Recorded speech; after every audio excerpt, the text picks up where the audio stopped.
The role of historical context in providing a modern understanding should never be downplayed. Introducing to center stage, Facebook, which has been thrust into the limelight by Cambridge Analytica hiding in one wing, and an unnamed swarm of Russian influence bots in the other. The actors may seem new, and the arena different, but if history can tell us anything, it is that this is a play that we have already seen several times over. Western economies have grown over the centuries through repeated cycles of unbound and often catastrophic growth, followed by periods of anguish, grievance, and eventually regulation. Similar theatrical genres that have captured our hearts, minds, and economies have included Wild West renditions of industrialists gaining economic strongholds through railroads, oil and steel corporations, not too dissimilar to the current genre of China's investment on the African continent, and the more recent motion picture of the bank heist, The Inside Job that stole the global economy, depicting the financial institutions' rampant and unfettered speculation on, well, anything, which forced us to turn to the government for a fix. Too big to fail is what we heard back then. The theme tune of today's social media crisis can be sung to the lyrics Too Big to Regulate. Facebook, however, has not found itself in this arena alone. It is a founding member of the Frightful Five: Apple, Google, Microsoft, Facebook, and Amazon.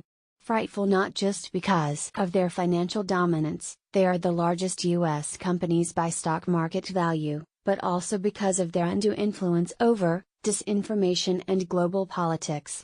Their complicated relationships to Ireland notwithstanding, these American-founded corporations pose an implicit threat to the jurisdictions of world governments. They sit in a lonely group of five through the creation of a massive and defensible moat called the network effect, which surrounded their technology platform in the early 2000s. This has since allowed them to fully control an entirely new market around communication, media, and civil society. Arguments have been made that it is the enlightened investors who should have predicted that so few companies would hold such power. Others have gone further to say that this crisis is the horse that the investors didn't only back, but bred, jockeyed, and fed more than just hay. In a capitalist America, technology venture investors are heroes responsible for blowing oxygen into the flame of the American dream. Across the Atlantic in a social-led Ireland, many are fast to demonize the money trail that leads to problems like Facebook's social and information inequality. It isn't just Facebook and the other four whose power is growing exponentially, it is the perilously high levels of power of the executives themselves. Mark Zuckerberg has created Facebook in a way such that as his company grows, so too does his reach within the company through a dual-class shareholder system. In a regular one-share, one-vote system, Facebook's large growth and entrance to the public markets would have seen him owning an increasingly small slice of the Facebook pie and having hidden governance by outside influences. The opposite is true here, as Zuckerberg clings on to controlling nearly 60% of the stock. This is important. Ownership of a company does not just pertain to a legal right to the profits achieved by that company, but also conveys the right to participate in how that company is governed. Mark Zuckerberg has created Facebook in a way such that as his company grows, so too does his reach within the company through a dual-class shareholder system free from the shackles of regulation. Zuckerberg has assembled a community that is larger than any religion or country, controlling the most valuable global data. But who controls him? In a free market economy run by a Western ideology, we believe we will enjoy the upside of increased profits and high growth while being able to self-regulate and steer ourselves away from the downside. The unregulated dual shares system that Facebook has employed is increasingly raising alarms, even to the early investors, who see the clear risks of power corruption.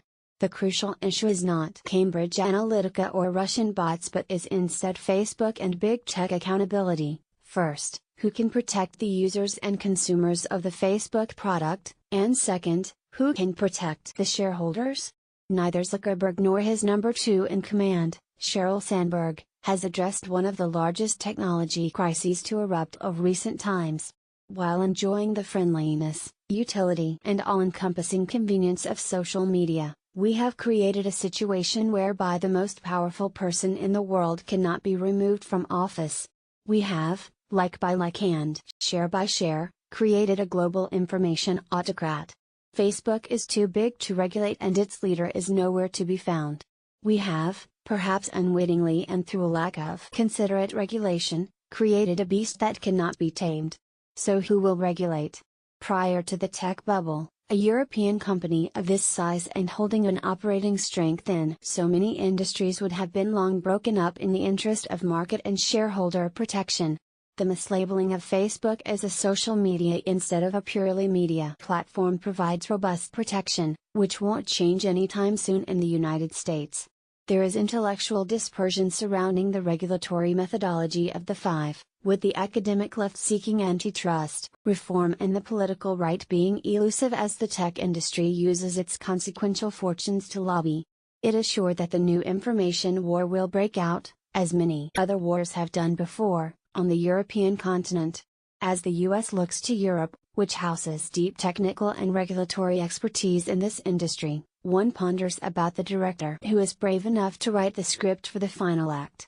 If nothing else, we can be sure that the curtain won't close on this show without industry heads rolling and the onset of a long period of shameful reflection, as prescribed to us in every historical play that has come before. Sinead O'Sullivan is a Sainsbury Management Fellow at Harvard Business School. Her research assesses the growing influence of U.S. technology companies and their role in the global democratic process.